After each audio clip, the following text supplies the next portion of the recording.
ఓం నమో భగవతే వాసుదేవాయ. నిన్న మనం సంజయుడు ధృతరాష్ట్రుడి దగ్గరికి వచ్చి ధర్మరాజు యొక్క మంచితనాన్ని, ధర్మరాజు యొక్క పట్టుకున్నటువంటి ధర్మాన్ని గురించి చెబుతూ అతనికి దుర్యోధనుడికి ఉన్నటువంటి తేడాలు కూడా చెప్తున్నాడు. అదికాక ధృతరాష్ట్రుడి యొక్క స్వభావాన్ని కూడా బయట పెట్టేస్తున్నాడు. అంటే ఎంత నిజాయితీగా మాట్లాడాలో అంత నిజాయితీగాను మాట్లాడేస్తున్నాడు. ప్రభువు కదా ఏమంటాడు అని లేనిపోని గొప్పలు ప్రభువుని పొగిడేసి అవతల వాళ్ళని తక్కువ చేయడం అనేది చెయ్యట్లేదు.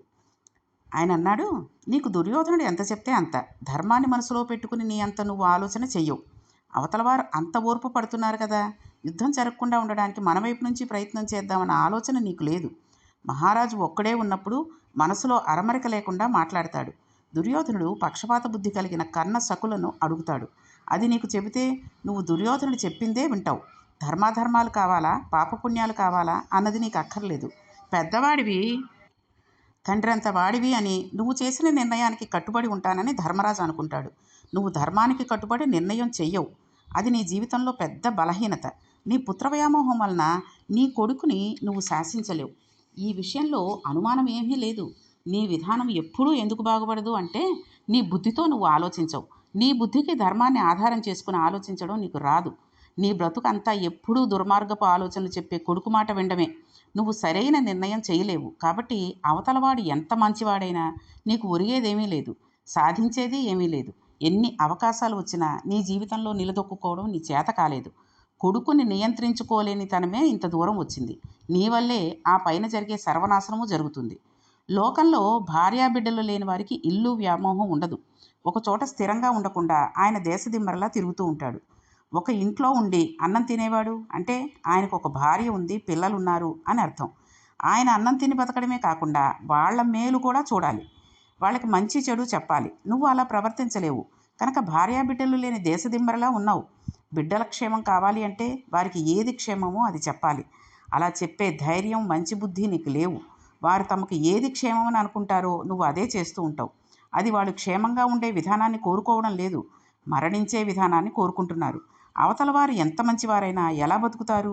రాయబారానికి మా వంటి వారు వెళ్ళి చెబితే మాత్రం ఏమిటి ఉపయోగం? నువ్వు వద్దన్నావు అంటూ సంజయుడు ఎంతో స్పష్టతతో ఏ విధమైన దాపరికము లేకుండా మాట్లాడేస్తున్నాడు. అందుకే చూడండి, పిల్లల్ని గారం చెయ్యొచ్చు కానీ అతిగారం వల్ల వాళ్ళు ఎంత చెబితే అది చేసేస్తే తర్వాత నష్టపోయేది ఎవరో తెలుసానండి? తల్లిదండ్రులే కాదు, ఆ పిల్లలు కూడా నష్టపోతారు. పిల్లలు వాళ్ళ యొక్క పాపాన్ని వాళ్ళు మూట కట్టుకుంటున్నట్టు, వాళ్ళ యొక్క చెడు మార్గాన్ని వాళ్ళు ఎంచుకుంటున్నట్టుగా అవుతుంది. కాబట్టి వాళ్ళు మొండికేసినా సరే చూడండి, ఏదో ఒకటి అన్నం మందు వేసుకోవాలి, దగ్గు మందే వేసుకోవాలి, అది చేదుగా ఉంటుంది అనుకోండి. ఆ మందు వేసుకోను అంటే వాడికి దగ్గు వస్తూనే ఉంటుంది. కానీ నయానా భయానా చెప్పి వాడికి ఎలా కాదమ్మా ఇలాగమ్మా అని ఎంతో కొంత వాడి మైమరిపించి మనం దగ్గుమందు వేస్తాం. ఎందుకు? అది చేదైనా కానీ వాడికి ఆ దగ్గు తగ్గి మళ్ళీ చక్కగా ఆరోగ్యంగా ఉంటాడని. అలాగే ప్రతి విషయాన్ని మనం తెలుసుకోవాలి. వాడు చెడు మార్గంలో వెడుతున్నాడు అంటే వాడు వినకుండా లేదు, నా ఫ్రెండ్స్ అందరూ అలా చేస్తున్నారు నేను చేస్తాను అంటే వాడిని కూర్చోబెట్టి బుజ్జగించి ఉదాహరణలతోటి, అంతేగాని చూడు నీ పని తాతగారితో చెప్తాను, లేకపోతే నీ పని మావయ్యతో చెప్తాను, మావయ్య చేత చెప్పిస్తాను నీకు అని అనక్కర్లేదు. తల్లి తండ్రి ఇద్దరూ కూర్చుని చక్కగా చెప్తే వాడు 2-3 సార్లు ఏమైనా విననట్టుగా ఉంటాడేమో, కానీ పిల్లలు తల్లిదండ్రుల మాటకి గౌరవం ఇస్తారండి. ఎప్పుడూ కూడా మనం చెప్పే విధానంలో ఉంటుంది. ఎప్పుడైనా మనం తప్పు పట్టాలి అంటే పిల్లల్ని అస్సలు తప్పు పట్టడానికి వీల్లేదు. ఆ తప్పు ఎవరిది అంటే తల్లిదండ్రులదే. వాళ్ళకి స్వేచ్ఛ ఇస్తున్నాం ఈ రోజుల్లో, ఇదంతా కామన్ అండి అని మాట్లాడేసి వాళ్ళకి లేనిపోని అలవాట్లన్నీ చేసి వాళ్ళు ఏం చేస్తున్నా అదొక గొప్పగా ఫీల్ అయిపోతూ అందరి ఎదురుగుండా మనల్ని తల్లిదండ్రుల్ని పేరు పెట్టి పిలిచేసి మీ ఆయన మీ ఆవిడ అంటూ మాట్లాడుతున్నా నవ్వేసి వాడంతా సోషల్గా ఉంటాడండి, నాతో ఫ్రెండ్లీగా ఉంటాడండి అని చెప్పుకుని మురిసిపోవడం ఆ పిల్లల యొక్క అనర్థానికి కారకను మనమే అవడం. కాబట్టి ఎక్కడి చూడండి, మొక్కై వంగనిది మానై వంగునా అంటారు. చిన్నతనంలోనే వాడిని ఎలా ఉంచాలో అలాని కొట్టేసి తిట్టేసి వాడిని ఒక గదిలో కట్టి బంధించేసి నువ్వు ఇలాగే ఉండాలి అలాగే చేయాలని అరిచేయడం కాదు, ప్రేమతో చెబితే ఎప్పుడైనా సరే ఎవరైనా వింటారు. అంతే కదండి. అందుకని ఎందుకని మన ఇంట్లో పెంచుకుంటున్న కుక్క పిల్ల ఉంటుంది, దాన్ని ఏదో ఒక దానికి ఇష్టమైన ఆహారాన్ని చేతిలో పట్టుకుని కూర్చో, షేక్ హ్యాండ్ నమస్తే పెట్టు అంటూ ప్రాక్టీస్ చేయిస్తే 4 రోజుల్లో అది ఓహో నేను ఇలా నమస్తే అంటే నాకు అన్నం పెడతారు, నేను షేక్ హ్యాండ్ ఇస్తే నాకు ఆ చేతిలో ఉన్నది ఏదో పెడతారు అని అది నేర్చుకుని చెప్తూ ఉంటుంది. దాన్ని అలాగే ఒక చోటే పడుకో, ఇక్కడే పడుకోవాలి, ఇంకెక్కడికి రాకూడదు ఏయ్ అని గట్టిగా అరిచామనుకోండి, 2 రోజుల్లో అది అలవాటు చేసుకుంటుంది. దాన్నే మనం కంట్రోల్ చేయగలిగినప్పుడు జ్ఞానం ఉన్న మనిషిని, మన పిల్లల్ని మనం కంట్రోల్ చేసుకోలేమండి. కాబట్టి ఆ బుద్ధిని వాళ్ళకి ప్రసాదించమని, వాళ్ళు కంట్రోల్గా ఉండేటటువంటి బుద్ధిని ప్రసాదించమని మనం భగవంతుడిని కోరుకుంటూ, ఆ పిల్లలు చెడు దారుల్లోకి వెళ్లకుండా చూసే బాధ్యత మనదే, తల్లిదండ్రులదే. కాబట్టి మీ అమ్మ నాన్న అలాగే చెప్తారా, నువ్వేం పట్టించుకోకు అని నాన్నమ్మలు అమ్మమ్మలు తాతలు ఎవరైనా అంటుంటే వాళ్ళని కూడా ఖండించాలి. మీరు అలా చెప్తే వాడు పాడైపోతాడు, దానికి కారణం మీరే అవుతారు. మేము ఇలాగే చెప్తాం, మా ఇంట్లో ఇలాగే పద్ధతి, మా పిల్లల్ని ఇలాగే చూసుకుంటాం, కాబట్టి మీరు అనవసరంగా కలగజేసుకోవద్దు అని నిర్మోహమాటంగా కూడా చెప్పేయచ్చు. ఎందుకంటే ఒకళ్ళు బాగుపడుతున్నారు అంటే చూడలేక ఓర్వలేని వాళ్ళు, అంటే తాతలు అమ్మమ్మలు నానమ్మలు అని కాదు, బయట వాళ్ళు ఎవరైనా దూరపు చుట్టాలైనా వచ్చి పాడు చేసేవాళ్ళు ఉంటూ ఉంటారు. కాబట్టి ముఖ్యంగా తల్లిదండ్రుల మీద ఉండేటటువంటి బాధ్యత ఏమిటి, కర్తవ్యం కాదు బాధ్యత. మీకు రామాయణంలో కర్తవ్యానికి బాధ్యతకి తేడా చెప్పాను. కర్తవ్యం అంటే వాడిని అలా చెయ్యకు నాన్న, నువ్వు ఆ పని చేస్తే నీకు మంచిది కాదు అని చెప్పి విదిలేయడమే. తర్వాత వాడు చేసుకుంటాడా వింటాడా వినడా అన్నది వాడి ఇష్టం, వాడి కర్మ. బాధ్యత అంటే వాడు ఆ చెడు మార్గంలోకి వెళ్లకుండా చూసి వాడిని ఎటు వెడుతున్నాడు ఏమిటి అని దృష్టి అంతా వాడి మీద ఉంచుకుని వాడిని అటువైపు వెళ్లకుండా చూసేటటువంటి బాధ్యత అంతా మనది. అంటే ఆ పని అంతా మనమే చూసుకోవాలి. చూడండి, ఇప్పుడు 10th క్లాస్ చదువుకునే పిల్లాడు ఉన్నాడు, వాడు పరీక్షలకు చదువుకుంటున్నాడు. సరే చదువుకుంటున్నాడు, ఎప్పుడో 7ంటికి అన్నం తినేశాడు, 10:30 అయిపోతుంది, కాసిన పాలు తాగుతాడని చిన్న గ్లాసులో పాలు తీసుకెళ్ళి వాడికి ఇచ్చి, అమ్మ పాలు తాగమ్మా అని చెప్పేసి ఆ బల్ల మీద పెట్టేసి మనం వెళ్ళిపోవడం అది కర్తవ్యం. వాడికి ఆ పాలు ఆకలేస్తాయేమో అని తల్లిగా అక్కడ పెట్టేసి వెళ్ళడం తన కర్తవ్యంగా వెళ్ళిపోయినట్టు. బాధ్యత అంటే వాడు అక్కడే నిలబడి వాడు ఆ పాలు తాగేసేసిన తర్వాత ఆ ఖాళీ గ్లాసు చేత పుచ్చుకుని వంటింట్లోకి వచ్చేయడం, అది బాధ్యత. కాబట్టి వాడి యొక్క మంచితనం చూడాలి అంటే మనం వాడి చెడు మార్గంలోకి వెళ్ళకూడదు అంటే కర్తవ్యంగా కాదు బాధ్యతగా మనం నెరవేర్చుకోవాలి. కాబట్టి ఇక్కడ ధృతరాష్ట్రుడు దుర్యోధనుడిని మంచి మార్గంలో నడిచేటటువంటి ఆలోచనను చెయ్యనివ్వట్లేదు, అతను చెయ్యట్లేదు. వాడు పాడైపోతున్నాడని తెలిసినా అతనికే సపోర్ట్ చేస్తున్నాడు. కాబట్టి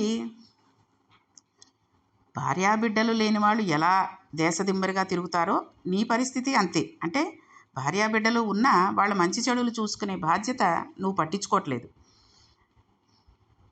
కాబట్టి అవతల వాళ్ళు మంచివాళ్ళైనా ఎలా బతుకుతారు? ఇప్పుడు ధర్మరాజు గారు, పాండవులు, ద్రౌపదీదేవి, కుంతీదేవి అందరూ మంచివాళ్ళు. కానీ వాళ్ళు మంచి బతకాలి అంటే వాళ్ళకొక ఏదైనా ఒక ఆధారం అంటూ ఉండాలి కదండి. ఆధారం లేకుండా వాళ్ళు ఏదో ఒక వ్యాపారమో ఏదో ఒకటి ఉండాలి. రాజ్యం ఉందనుకోండి, వెళుతూ ఉంటారు, పన్నులు కడుతూ ఉంటారు, వాళ్ళకి జరుగుబాటు జరుగుతుంది. తిండికి బట్టకి కూడా లోటు రాకుండా మంచివాళ్ళైనంత మాత్రాన ఉంటుందా? ఉండదు. కాబట్టి నాలాంటి వాళ్ళని రాయబారానికి పంపితే ఏంటి లాభం? నువ్వు వద్దన్నావు అంటూ సంజయుడు ఎంతో స్పష్టతతో ఏ విధమైన దాపకరం లేకుండా ధృతరాష్ట్రుడితోటి మాట్లాడేస్తున్నాడు. ఆయన ఇంకా అన్నాడు, ఓ మహారాజా, లోకంలో రాజులు లేరా? వాళ్ళకి కొడుకులు లేరా? ఆ పుట్టిన కొడుకులు తేజస్సు కలిగి బలపరాక్రమాలు ఉన్నవాళ్ళు కారా? చెయ్యరాని పనులు చేస్తూ కొడుకు చెడిపోయి చివరికి మృత్యువును కౌగిలించుకునే పనులు చేస్తూ ఉంటే మంచి చెప్పడం మానేసి కొడుకు చెప్పిన దానికి తల ఊపి అలాగే చేయమని చెప్పే తండ్రి లోకంలో నువ్వు తప్ప ఇంకొకళ్ళు లేరు. తండ్రి వలన కొడుకు పాడైపోతున్నాడు, చెప్పవలసిన పెద్దవాడివి చెప్పకుండా కొడుకు ఎంత దుర్మార్గ మార్గంలో ఉన్నా అలాగే చేద్దామని అంటున్నావు. తప్పు, నాశనం అయిపోతావు, కుటుంబం పోతుంది, అందరూ మరణిస్తారు. అటువంటి తేజోమూర్తులతో నీకు యుద్ధం ఏమిటి అన్నమాట అనలేకపోతున్నావు.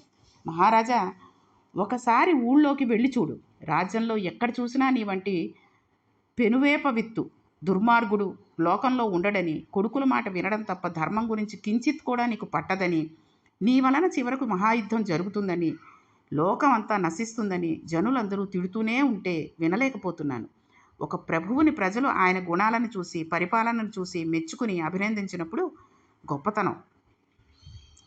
నీ గుణాలను చూసి అసహించుకుంటున్నారు.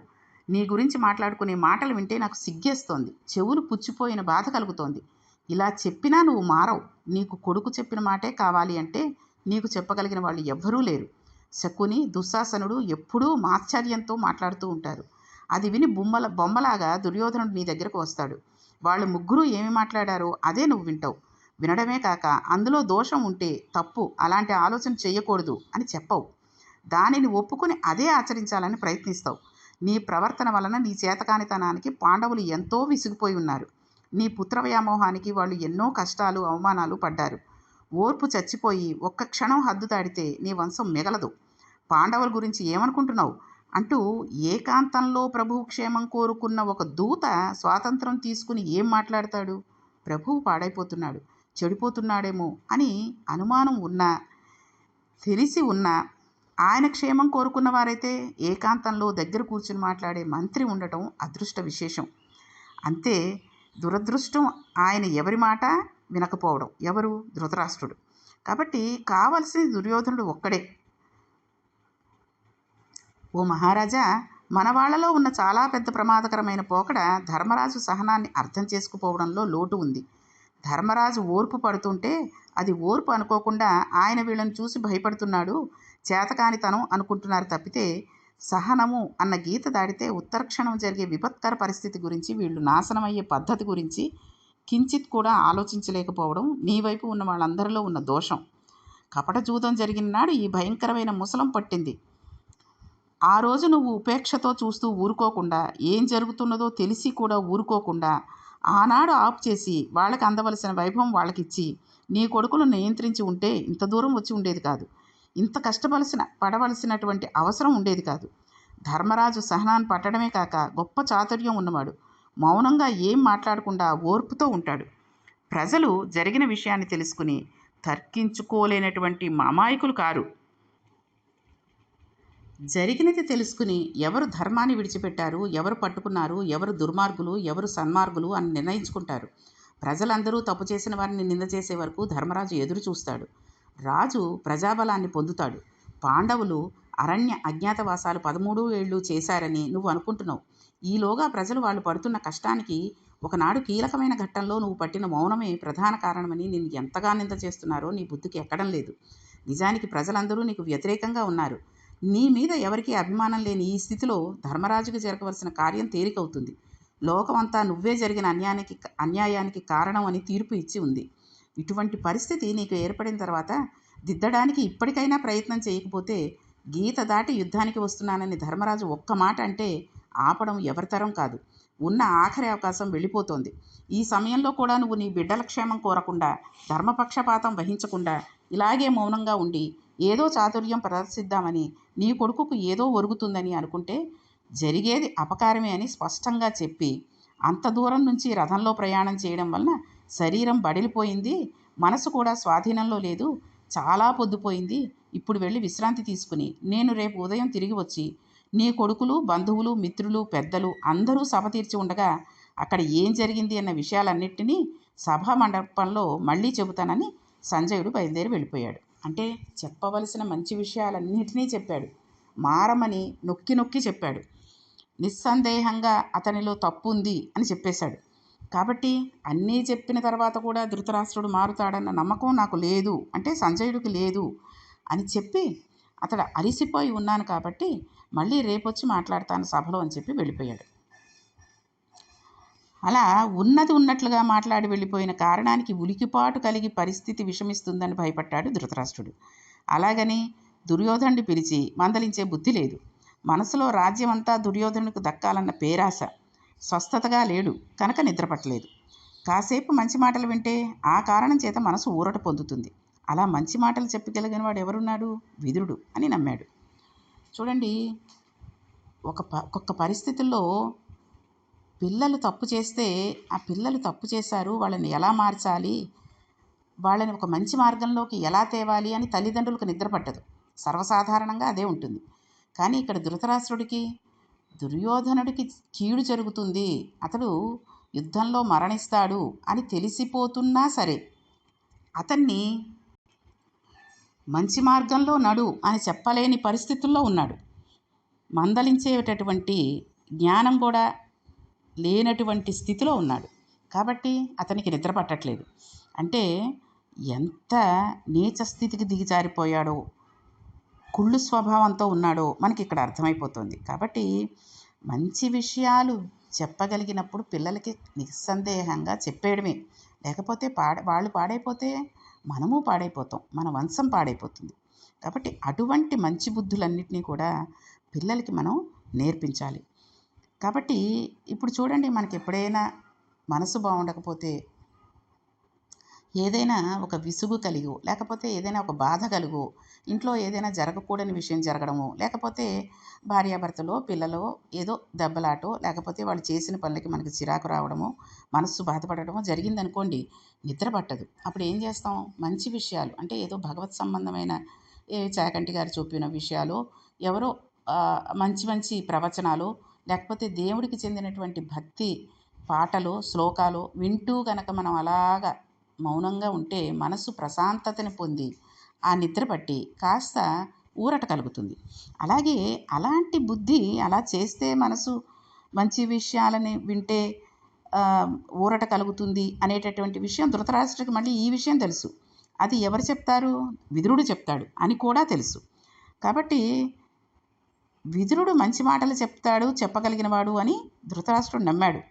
ధృతరాష్ట్రుని జీవితంలో పరిశీలిస్తే ఉన్న ఒకే ఒక్క సద్గుణం, ఏకాంతంలో దోషాలని దుర్గుణాలని నిర్మోహమాటంగా సంజయుడు కానీ విదురుడు కానీ ఎత్తి చూపిస్తే ఏమీ అనడు, కోపం తెచ్చుకోడు, ఊరుకుంటాడు తప్పితే వాళ్ళకి శిరచ్ఛేదనం చెయ్యండి, కారాగారంలో వెయ్యండి అని అనడు. విదురుడు లేకపోతే ఉండలేడు. మంచి మాటలు వింటే అవి బాగా విని అనుష్ఠాన పర్యంతరంలో జీవితాన్ని మార్చుకోవడానికి పనికి రావాలి. తెలుసో తెలియకో పరమధర్మాత్ముడైన విదురునితోటి కూడి అతనితో ఉండి చెప్పిన మంచి మాటలను వింటాడు. చాలా మంచి మాటలు చెప్పావు అంటాడు. మంచి మాటలని అనుష్ఠానంలోకి తెచ్చుకోవడం నిజమైన మర్యాద. విని ఉపయోగించుకోకుండా పాడైపోతూ ఉంటారు. కానీ ధృతరాష్ట్రుడు కూడా అదే కోవకు చెందినవాడు. సంజయుడు చెప్పిన మాటలను విని ధర్మరాజుకి రాజ్యం ఇచ్చేస్తానని నిద్రపోవాలి, కానీ నిద్ర పట్టడం లేదంటే యుద్ధం జరుగుతుంది, గెలవడం జరగదు. ఎందుకు అంటే భగవంతుడైనటువంటి శ్రీకృష్ణ పరమాత్మ అటు ఉన్నాడు, అటువైపున ధర్మం ఉంది కనుక అక్కడ విజయం ఉంటుంది. తన కొడుకులు చచ్చిపోతారు, అందుకని భయం. ఈ సంగతి తెలిసినవాడు రాజ్యం ఇచ్చేయాలి, కానీ లోభం వలన ఇవ్వడు. అంటే కొడుకులు చచ్చిపోతారు అని తెలిసినా ఇంకా ఎక్కడో ఆశ ఉందన్నమాట. ఈ రెండిటి మధ్య నలుగుతున్నవాడు కనుక నిద్ర రాదు. మళ్ళీ మధ్యలో భీష్ముడు, ద్రోణుడు, కృపాచార్యుడు, కర్ణుడు ఉన్నారు కదా అని గుర్తువచ్చి, వాళ్ళు ఈ పక్షాన్నే ఉన్నారు కదా, ఎందుకు గెలవం, రాజ్యం అంతా నా కొడుకు వచ్చేస్తుంది అని అక్కర్లేని ఆలోచనలు చేస్తూ ఉంటాడు. కాసేపు అయ్యాక వాళ్ళ చేతులలో వీళ్ళిపోతే అన్న ఆలోచన వస్తే అస్సలు నిద్ర పట్టదు. సంజయుడు విదురుడు మంచి మాటలు చెప్పారు అంటాడు. చెప్పిన దానికి వాళ్ళని నిందించడు, కానీ నువ్వెప్పుడూ పాండవులనే పొగుడుతావు, నా కొడుకులను పొగడవు అంటాడు. కంచుకొని పిలిచి వెళ్ళి విదురుని పిలుచుకురమ్మని చెబుతాడు. మహానుభావుడు పరమ ధర్మాత్ముడండి. విదురుడు రాశీభూతమైన ధర్మస్వరూపమైన విదురుని వస్తే చూసి నాకు నిద్ర పట్టడం లేదు, మనసు చాలా ఆందోళనగా భయంగా ఉంది. నేను చెప్పిన మాటలను చెప్పి రావడానికి ఉపప్లామ్యం వెళ్ళిన సంజయుడు వచ్చి ఇప్పుడే వెళ్ళాడు. వచ్చినవాడు ఏ విధమైన అరమరిక లేకుండా నా ముఖం మీద నింద వేశాడు. పొద్దున వచ్చి సభలో ఉండగా మిగిలిన విశేషాలను చెబుతానన్నాడు. ధర్మరాజు ఏమన్నాడో అని మనసు అంతా చాలా భయంగా ఉంది. అందుచేత శరీరం నిప్పుల్లో పొర్లినట్టుగా ఉందని తన బాధను తానే చెప్పుకున్నాడు. ఇంత విపత్కరమైన పరిస్థితుల్లో నేను ఉన్నాను, నాకు నిద్ర పట్టడం లేదు, అందుకని నాకు ఏమైనా మంచి మాటలు చెప్పు అని అడిగాడు.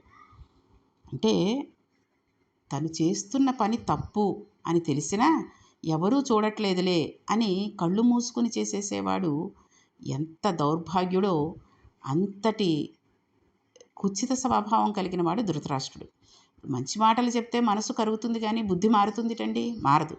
కాబట్టి అటువంటి బుద్ధి ఉన్నటువంటి ధృతరాష్ట్రుడు అడిగినప్పుడు విదురుడు ఏ విధంగా మాట్లాడాడు, అతని మాటల వల్లనైనా ధృతరాష్ట్రుల్లో మార్పు వచ్చిందా, లేక అదే విధంగా కొనసాగిందా అనేటటువంటి విషయాన్ని మనం రేపటి పారాయణంలో తెలుసుకుందాం.